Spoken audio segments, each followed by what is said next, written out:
The following is a recording of a live Sexaholics Anonymous meeting celebrating the sobriety milestone of one of its members.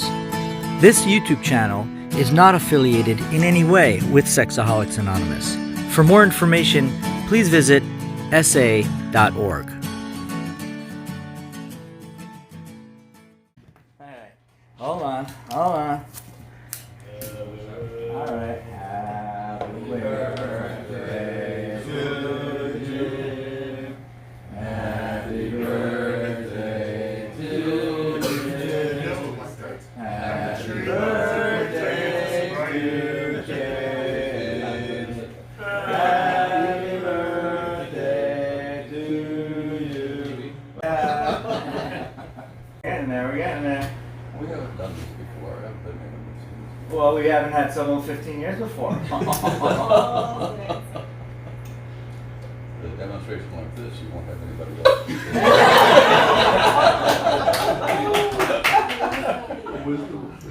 All right.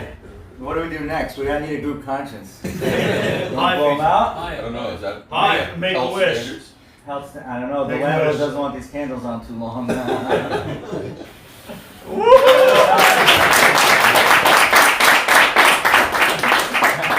All right, Jim.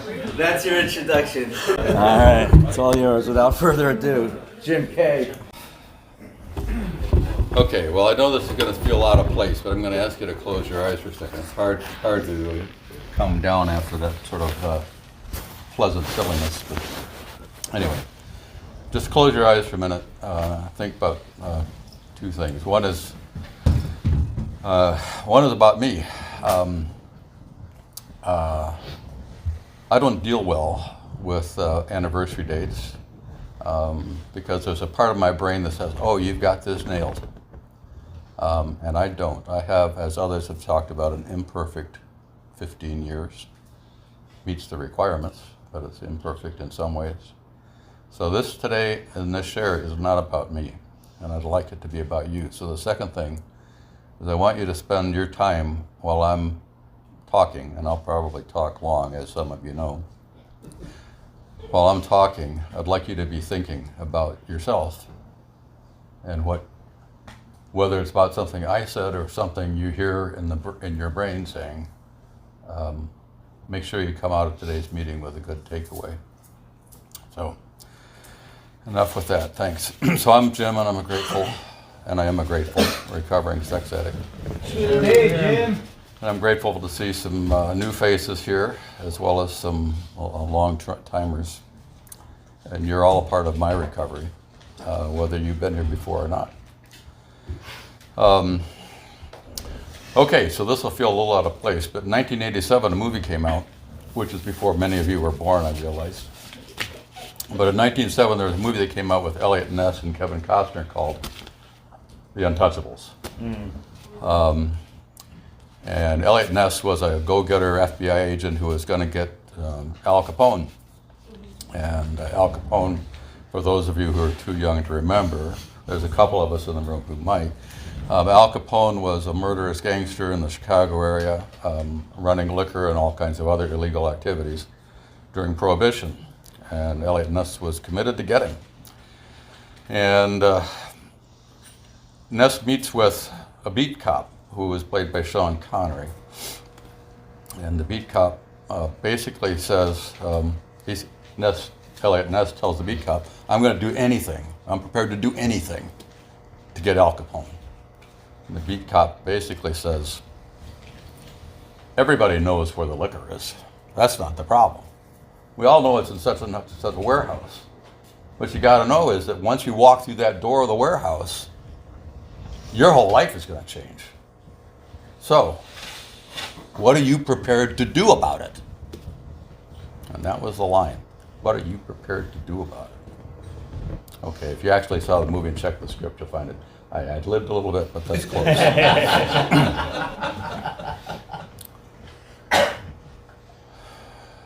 I'm in the battle of my life with an addiction. And I suspect because you're here, you are too. Sometimes I forget I'm in a battle. I just think I'm cruising along. Everything's pretty good today. but I'm in a battle. And what am I prepared to do about it? Many of you have heard some of my story in the bits and pieces, so I'm not going to go through a lot of details, but when I was around 10 or 11, and I would have never called it acting out, because heck, I didn't know what those phrase meant until years later. But around 10 or 11, I started some voyeurism, looking across through my windows across the street to what I really couldn't see, but I knew there was a girl who lived behind those windows. So I was going to look. Someday I'll see something. We didn't have porn in the house, but my mother had things like Ladies' Home Journal and magazines, which I don't think should be triggering to anybody. But of course, I was a sex addict. I didn't know it. And I'd pull these magazines out, and I'd find one. I'd find a pretty woman. Oh, she had a pretty face, of course. And then I'd start sketching with tracing paper. I drew my own nudes, basically. And then I was so ashamed I'd erase it, tear it up, throw it in the toilet. I did that every time my parents went to a Wednesday night church meeting. Okay, so there are things about resentment and anger tied up in that, but nonetheless, that was the start. I didn't know what it was the start of, but it was partly a start of pictures, pictures being the trigger for my acting out. And it led, of course, to hiding, shameful feelings, lies of omission. So fast forward 43 years, more or less, I got caught.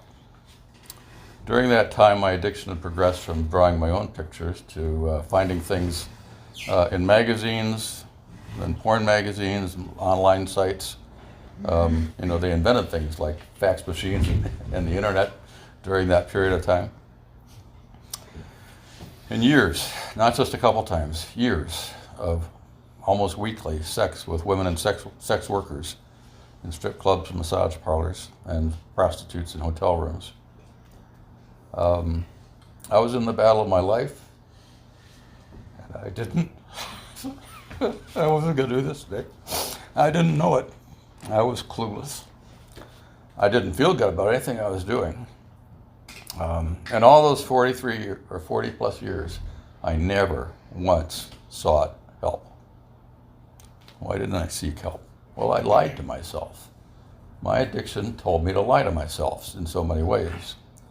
I lied because I said, I can stop this. Well, next time, I'm sure I'm not going to do this next time. Next time. Another lie was, well, this won't hurt my wife if she doesn't know. So she can't find out. So I have to lie. Another lie I told myself was, I don't know what to do. That actually was only partly a lie because I didn't. But I didn't try to find out. So it was sort of a lie. God won't help me. Hey, I pray every time after I've done this, and God, take this away. Make it not happen anymore. God won't help me. Another lie was, I can't ask for help. And a responsible adult knows how to fix their own problems. I'm supposed to do this myself. For totally other reasons, another lie I told myself was my emotions were bad. Feeling really bad, feeling sad, angry, feeling really, really happy. Those were all dangerous. Bad things were going to happen. Emotions were to be avoided at all costs. Of course, there was this thing about lust and acting out that gave me a real high. But except for that, another lie. And I don't have time for friends. I have time for work. I have time for family. Some of you have heard me do this before. Oops, wait a second, I got that in the wrong order. I only have time for family and work. Even then I didn't have my priorities right. I lied to myself. My addiction was one of self-serving and self-lying. My wife caught me, and I confessed. But not the right way. I'm not going to go through the details, but it's dribbled out over 2 months. Curiously enough, it was between August and September 2003.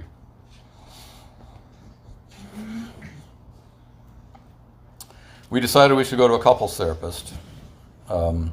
She said, I can't help you. You need special help. You need a sex addiction therapist. Holy blankety blank, what the heck is that? She must be wrong. I can't be an addict. So, I went to therapy 2 to 3 times a week. I went every week to a group therapy session. I went to a rehab center for a week. I went to SCA. I went to SLAA, others in the alphabet soup of addiction groups. I was depressed. I was angry. I didn't think I had any other choices, so I kept doing these things. I used internet blocks. I was bookending. I was making some phone calls. I was praying as if, because I really didn't believe I was praying to anybody. And I was slipping every week. A year went by. 2 years went by. 3 years went by. Somewhere around there I found SA.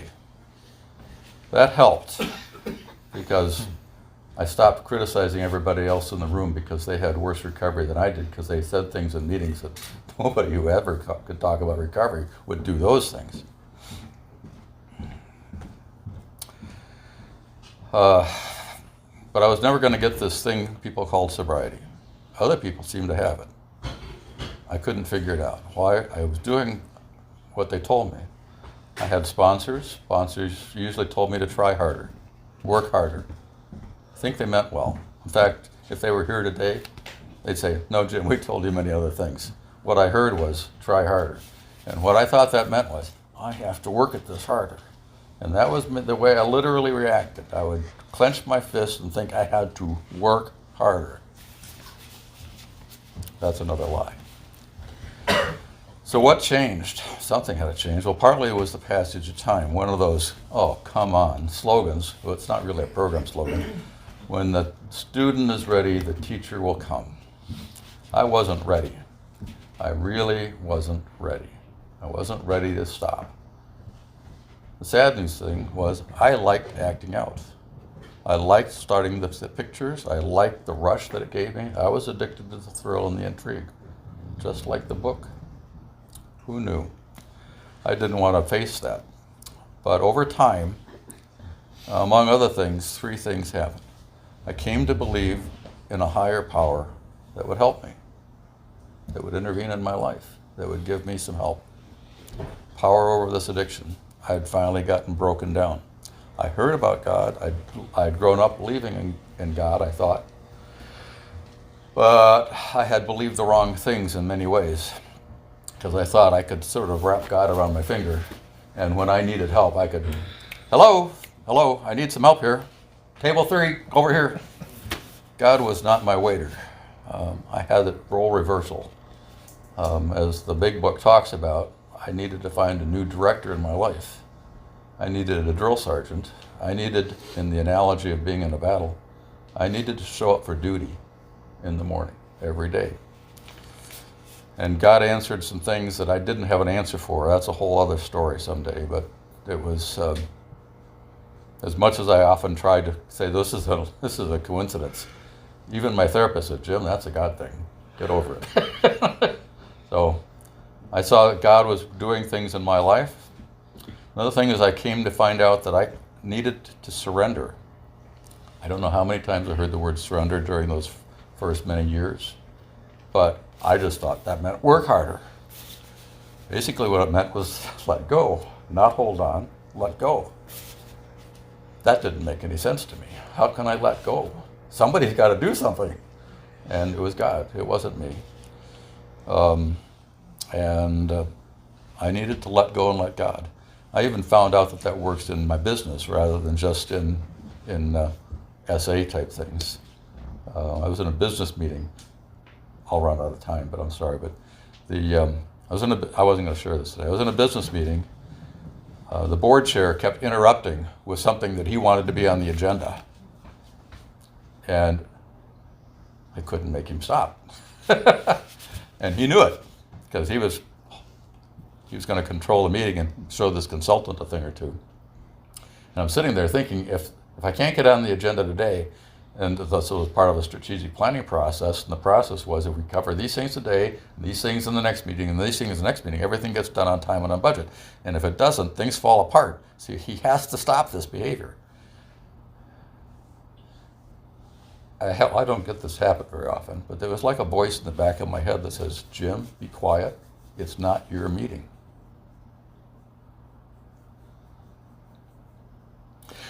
But he has, Jim, be quiet. It's not your meeting. That was surrender. I let go. The board chair did his thing. He started to do it the next meeting, and then he stopped. And it never happened again. There's a good end to this story, but I won't go there today. But I needed to hear that. I needed to hear the program worked outside of meetings. Third thing was I got through steps 6 and 7 finally. I had to keep going back to steps 1, 2, and 3 so many times, and obviously I wasn't getting it. But I finally got to steps 6 and 7, and things like fear, anger, judgmentalism, stress, distrust of other people. Can't trust you. Sarcasm. I was really good at making little snide, snarky remarks at people. Most of those things and others have dropped away. I can still get fearful. I can still get judgmental. It doesn't last as long. And most all of those were triggers to my acting out, because what were they? They were things that stirred up my emotions, and my emotions, they were bad. So I also learned that emotions were a good thing. They were part of the signposts of life. They were just part of life. They were like warning signs on the highway that says, curve ahead, slow down, dummy. No, slow down. It's okay. It's okay to have those warning signs. It's okay to start to feel angry. It's okay to start feeling fearful, but it's what I do with them. What am I prepared to do? So I can't point to any one magic event or one special moment or one conversion date. I can't point to anything like that. But I finally got it. So about all those 15 years, nobody would have believed it then. I sure wouldn't have. I almost don't believe it now. I know I don't want the cake. But one day at a time. It's always one day at a time. Lots of near slips. Because, as this is not an excuse, this is part of reality. You spend 43 years doing something a certain way, and it's going to stick with you. 43 years of training how to be a good sex addict. Here I thought I was being a good consultant, or I was being a pretty good father, and not such a good husband. But 43 years is a long time to train yourself to do something. And it comes back pretty quickly sometimes. I forget that I'm in a battle. I forget that I'm in a battle for my soul. I think that I can take it easy sometimes, but I, like any good soldier, and I was in ROTC, so that doesn't really count. But it's Reserve Officers Training Corps, for those who don't know. Like any good soldier, you have to drill. You have to do the drills. You have to stay in shape. Because if you don't stay in shape, when the battle starts, you're in trouble. In fact, you're in trouble before the battle starts because you don't see the enemy creeping up. If I don't do my drill, what's my drill? My drill is probably a lot like your drill. You're not hearing anything today that's new. You're not hearing anything that's new about how to recover. My drill starts out with prayer, reading, some program literature and meditation in the morning. It has that morning routine. I go to meetings. I surrender immediately. What's that mean? It means when I'm feeling something. I'm not sure even what it is. I still have a hard time naming the feeling, but I'm feeling something. What's going on? Oh, I'm getting angry at that car in front of me. Oh, my wife said something. What's that about? Are we going to have an argument? When I start to feel something, I try to name it immediately and surrender it to my higher power, ask him to take it, and do the next right thing. And it works. If I stop to think about it, it's okay for me to think about that emotion later. If I start to think about why am I feeling this way, it's especially true with triggers. Oh, she's a pretty, wait a second, I need to surrender this. If I start to think about, but she's not as pretty as this other, if I start going down that road, I'm in trouble. Doesn't mean I'll act out, but I'm in trouble because it pushes me to the limit. It gets me looking over the edge of the cliff. The enemy is in my brain. I've trained it for 40 years to serve myself. And God's trying to train me to serve him.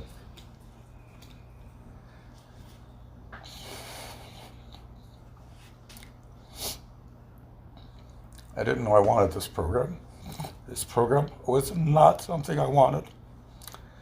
I wanted to stop acting out. Well, actually, as you've heard me say, I really didn't.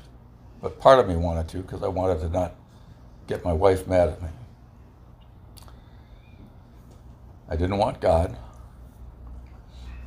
I didn't care about my emotions being bad. I didn't want to work steps.